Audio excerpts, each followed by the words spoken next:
The everlasting debate on climate change is not news to anyone. The skepticism is strong and firm. Despite the clear scientific evidence, there are people who still question the link between human activities and climate change, or believe that its consequences are overstated. Even authorized reports given by respected organizations such as the National Oceanic and Atmosphere Administration fail to convince the skepticism. But why? Why are people even skeptical about the climate change? What makes those doubters so stubborn that they just cannot handle the truth? The scientific proofs are clear. Carl Sagan, one of the earliest proponents of global warming, warned that fossil fuels produce dangerous levels of carbon dioxide that were irreversible. Meanwhile, the NOAA concluded in 2012 that human-caused climate change is a likely contributor to the billion-dollar weather disasters in 2011. According to Professor Pal from Glendale University, the global climate change is inevitable due to close correlation between the economic proficiency and rate of carbon emission. That is why countries like Brazil, Russia, India, and China are among the significant contributing factors to the global warming.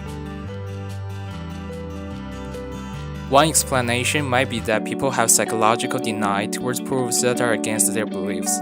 According to Chris Money, our reasoning is actually suffused with emotion. People's opinions on climate change may have a lot more to do with their pre-existing beliefs. Regarding the climate change, the significant loss of trust in scientists is not surprisingly concentrated with publicans, conservatives, and those with individualistic values. For people who identify as publicans, their economy and religious beliefs may interfere with their responses to new information, thus forming their constant skepticism towards those scientific proofs. Another explanation might be that the issue of climate change is used by some as political tools. According to Joseph Bottom and William Anderson, people have the right to suspect that the global warming activists are merely using global warming to achieve their agenda. Because the premise of catastrophe requires that government take control of economies. The issue is exaggerated to be used as the latest in a long series of tools with which to demand fundamental changes in Western civilization. Despite the promotion in media and scientific proofs, the corruption of politicians made the issue of climate change unconvincing to public, and people are rational to doubt if global warming is actually a threat.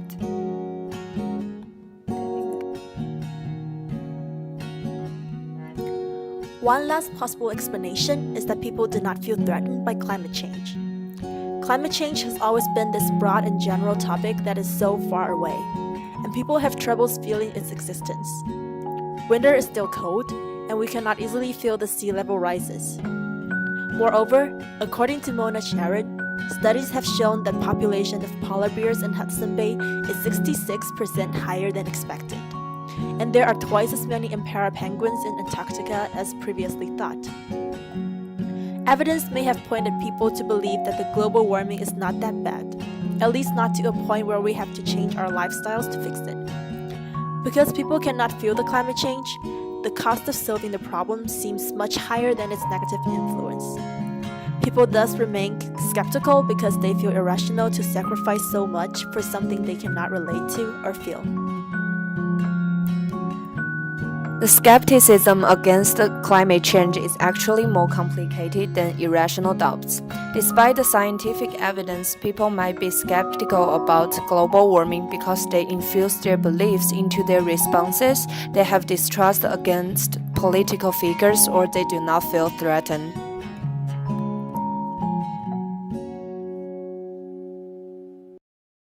Do do do do do do do do.